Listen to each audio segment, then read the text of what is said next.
Another thing you might want to consider doing is having a link somewhere inside your blog post. Because a lot of times people are writing a blog post to comment on something that they noticed outside in the outside world.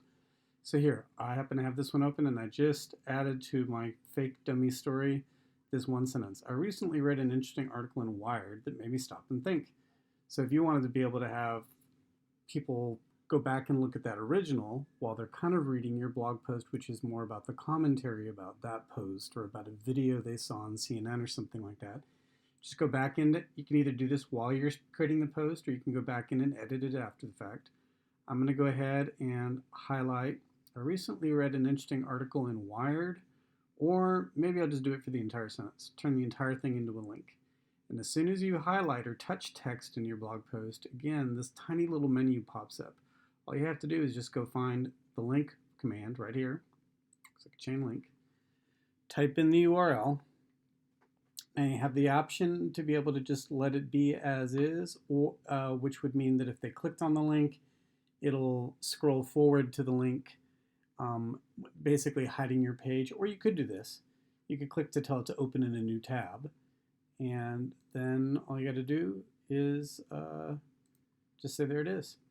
So now if I was to go ahead and hit preview, it's generating a preview of the page right now.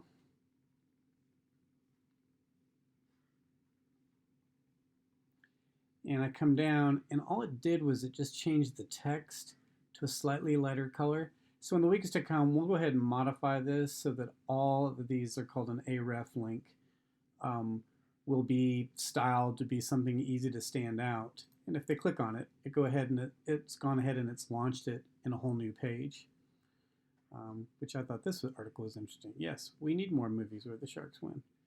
But if for some reason you didn't think that that stood out enough, you could go back to edit the post. And then again, you could highlight that thing. And you could come on in here if you ever wanted to. Maybe we make it bold. That'll help it stand out a little bit. And maybe the other thing is people are used to seeing links in blue. So maybe go ahead and click on this caret to be able to access more of the items. Go to text color. And you could either enter a custom color, or for right now, you could just pick this vivid cyan blue. And as soon as you've done that, if we go back and preview it again, now what people will see when they're reading your blog post is, oh, it didn't seem to take.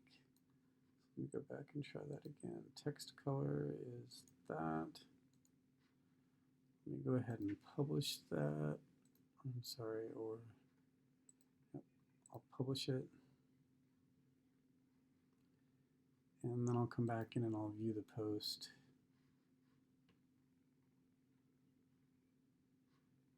And quite frankly, I don't know why the color didn't change. Probably just because I'm in a keyframe mode just to be able to make changes faster. But that should have made it not only bolder, but it should stand out more, and it also should be in blue. So that's something that you can do if you want to refer people to something outside.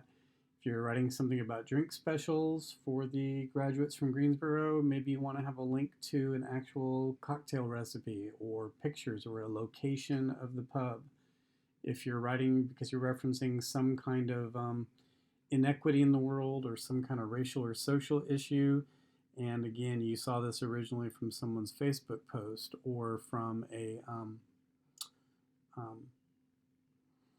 some type of a news article, you can always refer to it within there. So that's something that you might want to end up doing.